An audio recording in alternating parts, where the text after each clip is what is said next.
Hey guys, welcome back to another video. So for the past month or so, I've been testing out the RuneLite client after it was highly recommended to me by a bunch of people. I know a friend made a video on it. I know there's a bunch of other videos on YouTube on it at the moment, but I want to test it out for myself, and people ask me all the time what client I'm using, so I figured I would make a video on it. Now at the moment, this client is sort of in the hot seat because people are saying it's too overpowered, there's a lot of controversial plugins, and I'd like to go over them with you guys because I want your opinions on the client itself and your opinions on some of the plugins that the client offers. Before we get into the plugins, let's go over some stuff about the client itself. So RuneLite is a totally free and it is an open source client. There is no paid version of RuneLite. You don't have to pay to get extra plugins or better features or faster speed. It is totally free and open to everybody. And the cool thing is that it's an open source client. And open source means that you guys can view all of the code behind the client. This project, the RuneLite project, is uploaded onto GitHub. If you guys don't know what GitHub is, pretty much it's a place for developers to share their software, show the code behind their software, and pretty much let people see what they're working on. And the fact that RuneLite is on here means that it's open source and everybody can actually contribute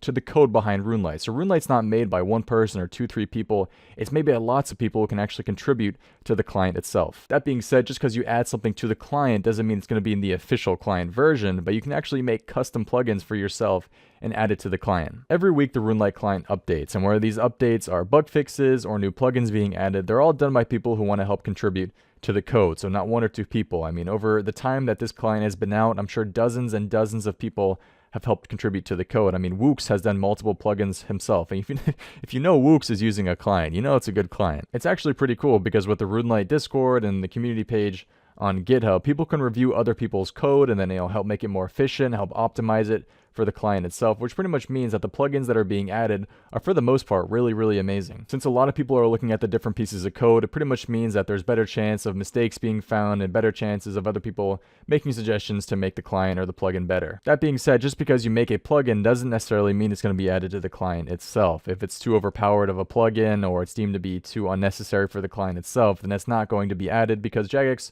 probably won't like it, and RuneLite wants to stay on Jagex's good side. But technically, because this client is open source, it means that you can actually make custom plugins for yourself that only you can use. But I'd be careful with those because if you make one that's too overpowered or too sketchy, it could trigger Jagex's bot detection system, so be very careful with custom plugins. I definitely recommend only using what the RuneLite client offers itself. Over the past few months, the client has really blown up in popularity. I mean, at the moment, there are over 10,000 people using the client, and a couple months ago, the number was less than 2,000. I think that word of mouth has really helped this client. I mean, I see people shouting it out on Twitter, on streams, on videos all the time, and it really shows because the numbers for this client are rising quite frequently. No, I wasn't paid to make this video. I just want to show you guys why I'm using the client, why I think maybe you should use the client, and why I think that this client may actually be the most popular one by the end of 2018. For me, the big things is that it's completely free. All of the plugins that it offers are totally free to everybody. You don't have to pay any amount. I'm not trying to throw any digs at OSBuddy here. Again, they've made a very successful client. A lot of people use their client, and I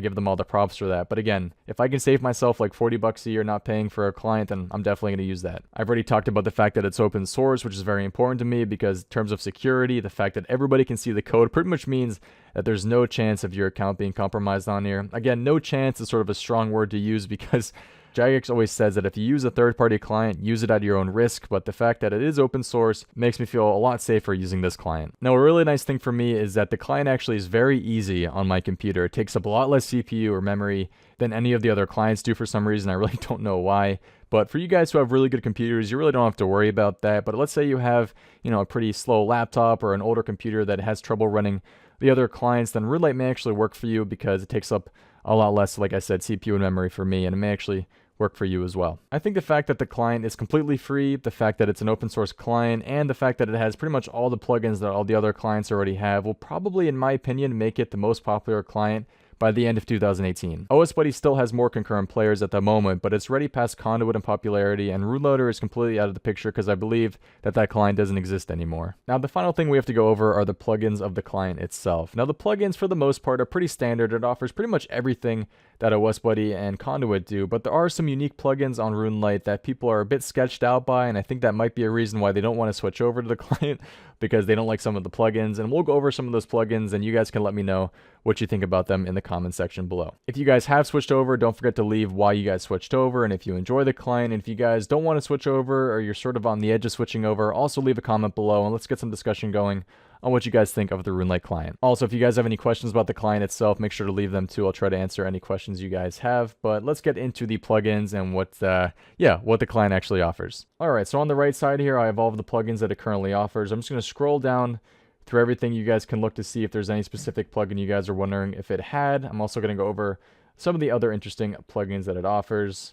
But again, quite a few plugins. It's actually gone up quite a bit in the past few months because, as I said earlier, the popularity has gone up quite a bit, and there's a lot of people contributing code at the moment and trying to make new plugins. Now, it actually has a farming timer as well, which was recently added. All these new farming timers, grant exchange offers, stats lookup, information about the client, an Arceus library plugin, a social media plugin, a notes plugin, and then, XP per hour plugin showing you how much XP you have left to a level, how much XP you're getting per hour, etc. For the most part, these plugins do exactly what they say they do, but there are some unique plugins here that I'm going to go over for you guys right now that you may find pretty interesting or may to an extent find controversial. So again, it should be interesting, but let's get into it. First up, we have the animation smoothing plugin. Now, what this plugin does is it pretty much looks like it goes from 30 FPS to 60 FPS when attacking something. So let me try to show you guys what I mean. So when you attack something regularly, this is what it looks like, the regular standard attack look. I mean, you guys have seen this millions of times, nothing crazy here. But when we turn on animation smoothing, you can instantly see that it becomes very, very smooth. Like almost as if the FPS has just gone up by an insane amount, or you went from a 60 Hz monitor to a 144 Hz monitor. It looks very, very smooth. So here's the animation smoothing, and then we turn it off, and we are instantly back to the more laggy version, I guess I'd call it. Again, this is fine. I still play with this. I don't really play with the animation smoothing, but it does look cool to an extent. I mean, it makes it just look smoother. That's why it's called the animation smoothing plugin. The camera zoom plugin is something I'm sure you guys are familiar with because I believe that OS Buddy and Conduit both have it, but something that this client has that the other clients don't have is something called the vertical camera. So we're going to turn on the plugin, and again, very simple. You guys all know this. I believe OS Buddy and Conduit both have it. We can zoom in really close, zoom out really far. It's just pretty much expands your view of your client. But check this out. Once we turn on the vertical camera, now we can actually move our camera above at the very top, and we now have a full view from above. We feel like we're in a plane or something. I mean, check this out. It pretty much looks like we're playing like Sim Town from 2002. That's how small we are in here. It's really, really interesting. I don't really know what else you could do with this plugin, but the fact that it even exists in the first place, I think it's pretty cool. I don't really see myself ever using it, but that's all up for you guys to decide. I've done some raids in my time on Old School, but I really don't do them that much that often because I'm just playing a bunch of my hardcore and the time isn't right yet for me to do raids on that account. But what I do know is that people will enter raids, they'll look at the layout of the room, and if they like the layout, they'll continue with the raid, but if they don't like it, they'll leave raids and then reset their rooms pretty much. And OS Buddy and Conduit both have a room layout feature, I believe. Apparently Conduit has a really, really good one, but the RuneLite client has added one as well recently that I'm going to show you guys what it looks like. So again, I really don't do many raids. If you guys do lots of raids, please tell me how this plugin compares to the other client's plugins as well. So we're going to enter the raids, enter the Chambers of Xeric.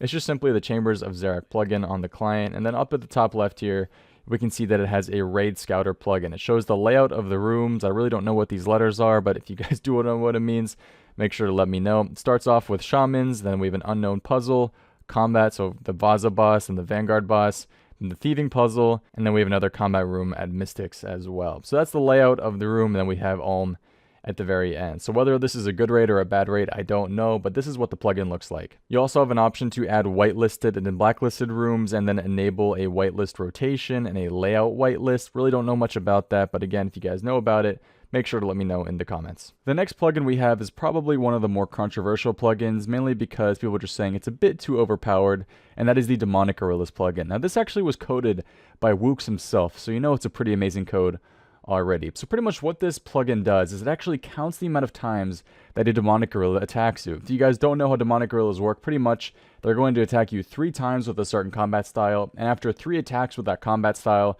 they switch to another one. So in this case, the gorilla is going to attack me 3 times with Mage, and then it switches to melee. Now, without the plugin, I would have to count all of this myself, which isn't too hard because once you learn the mechanics of Demonic Areolas, it becomes fairly easy. But again, this pretty much does all the hard work for you. The only thing you have to pay attention to is the rock that falls from the ceiling, for example, right here, and then you just carry on and the plugin will do all the work for you. So the first prayer above its head is what it's currently praying against you. So when it's praying range, I have to switch to melee, for example.